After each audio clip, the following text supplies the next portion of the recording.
Sesungguhnya tidak ada fitnah sejak Allah melahirkan anak cucu Adam ke muka bumi sampai hari kiamat lebih besar dari fitnah Dajjal. Walam yab'asallahu nabiyyan illa hazara ummatu anhu, dan tidak seorang nabi pun diutus melainkan memperingatkan kaumnya, hati-hati dengan fitnah Dajjal. Hari ini aku akan katakan kepada kalian sesuatu yang belum pernah dikatakan oleh para nabi dan rasul. Bapak Ibu, ada satu perkara terkait Dajjal cuma Rasulullah yang tahu, para nabi dan rasul tidak menyampaikannya. Kira-kira apa? Innahu a'war wallahu laysa bi'awar. Sesungguhnya Dajjal pecak mata kanannya, bukan buta, pecak, dan Allah tidak pecak.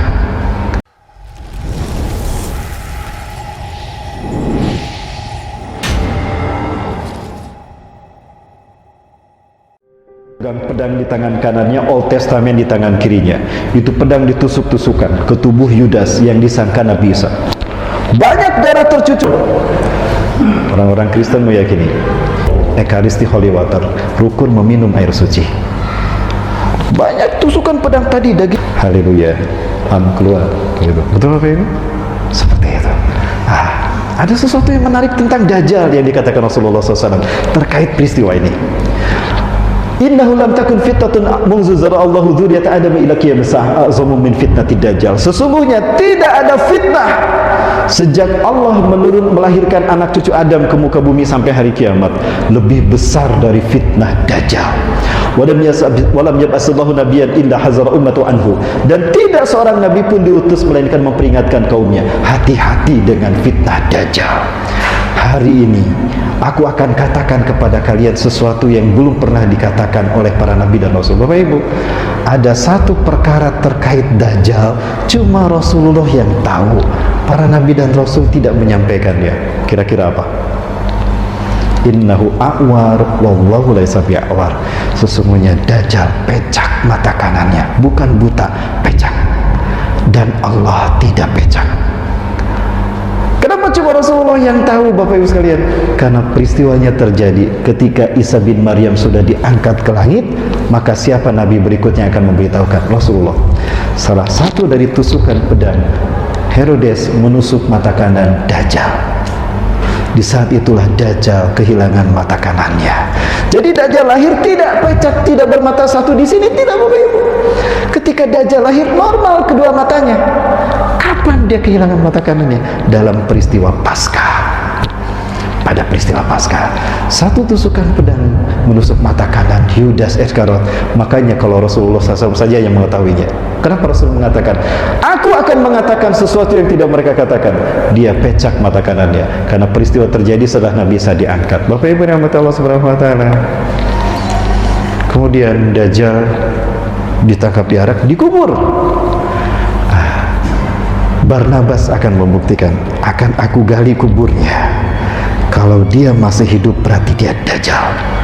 Dibiarkan setelah 3 hari 3 malam. Selama 3 hari 3 malam dibiarkan. Di hari yang ketiga, di malam hari, tidak ada orang. Barnabas membawa seseorang. Mari kita gali kuburnya. Aku akan buktikan kalau dia masih hidup, Dajjal. Kalau dia sudah mati berarti Yudas manusia biasa. Sebelum dia menggali kuburan itu, maka Allah kembalikan wajah Yudas dari wajah Isa kepada wajah Yudas. Perubahan wajah tadi mengakibatkan ada cahaya terpancar dari tubuhnya, Pak. Mengakibatkan darah itu tertimpa ke kain kafan. Maka di kain kafan itu ada sketsa wajah Isa bin Maryam. Itulah kenapa gereja seluruh dunia menambarkan wajah Nabi Isa yang sama, Yesus Kristus yang sama. Betul? Seluruh dunia. Dari kain kafan itu. Kain kafannya masih ada, Pak. Ada di Italia sekarang, ada di Turin.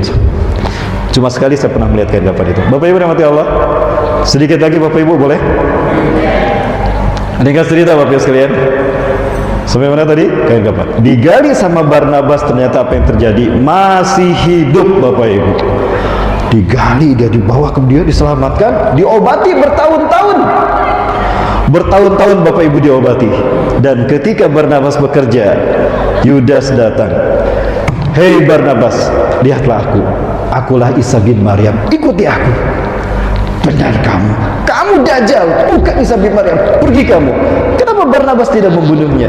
Karena nanti yang membunuhnya adalah Isa bin Maryam. Di mana Nabi Isa akan membunuhnya, Bapak Ibu sekalian? Di masjid bermenara putih di Aleppo, Bapak Ibu. Ini masjidnya, Bapak Ibu sekalian.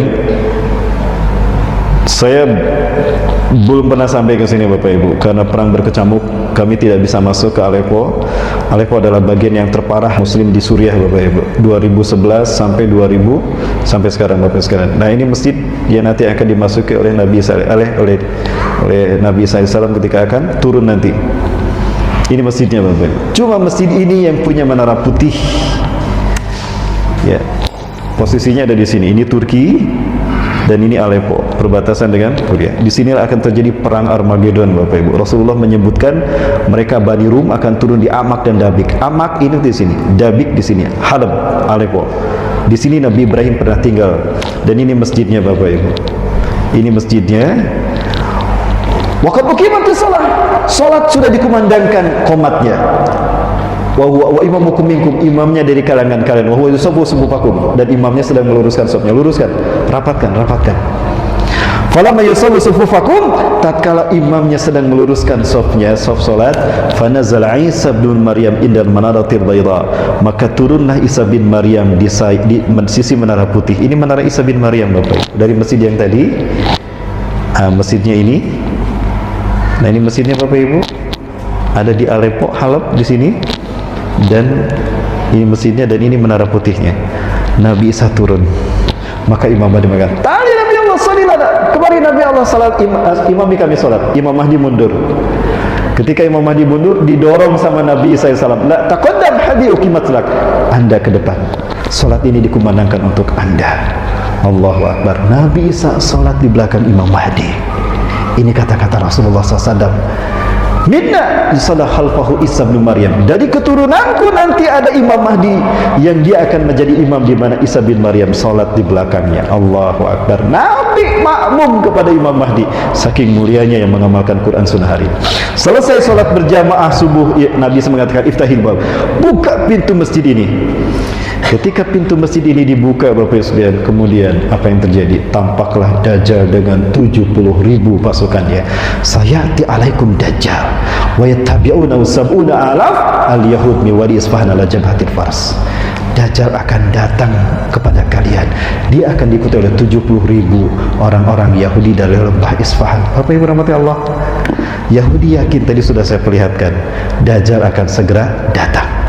Dikejar dia.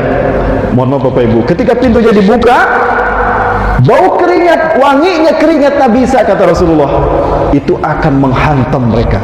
Orang kafir yang menciumnya akan mati seketika. Begitu pintu itu dibuka, harumnya tubuh Nabi Isa menghantam 70.000 Yahudi tadi. Yang di sop terdepan mati itu, tiba-tiba plak plak plak plak plak plak. Sisanya lari tunggang-langgang.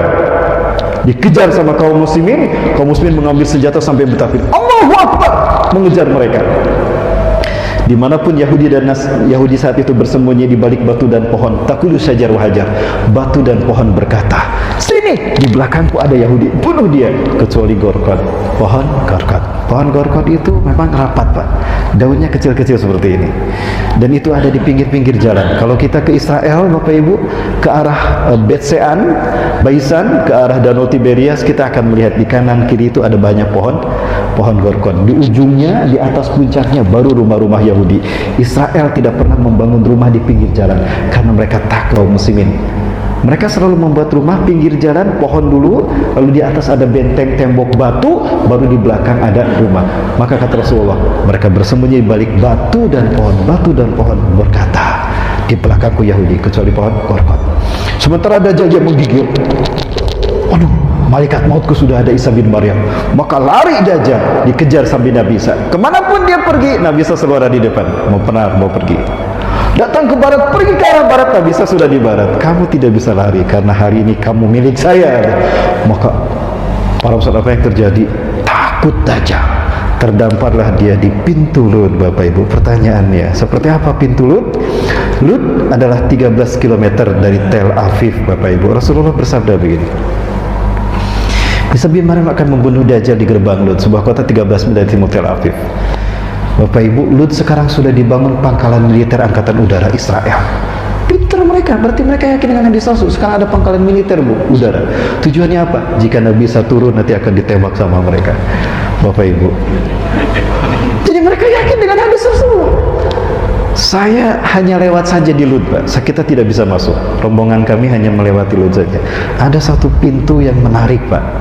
Apakah di pintu ini nanti Dajjal akan dibunuh Nabi Isa? Wallahu a'lam bishawab. Ini satu pintu yang bertuliskan seperti ini. Allahu Akbar. Apakah di sini nanti Nabi Isa akan membunuh Dajjal? Wallahu a'lam bishawab. Dibunuh tuh jadi. Kamu yang memfitnah saya Tuhan. Terus kamu yang menuduh saya 1 dari 3 Tuhan. Terus kamu yang menuduh saya anak Tuhan. Habis tuh darahnya terciprat pada kaum muslimin. Maka matilah Dajjal saat itu.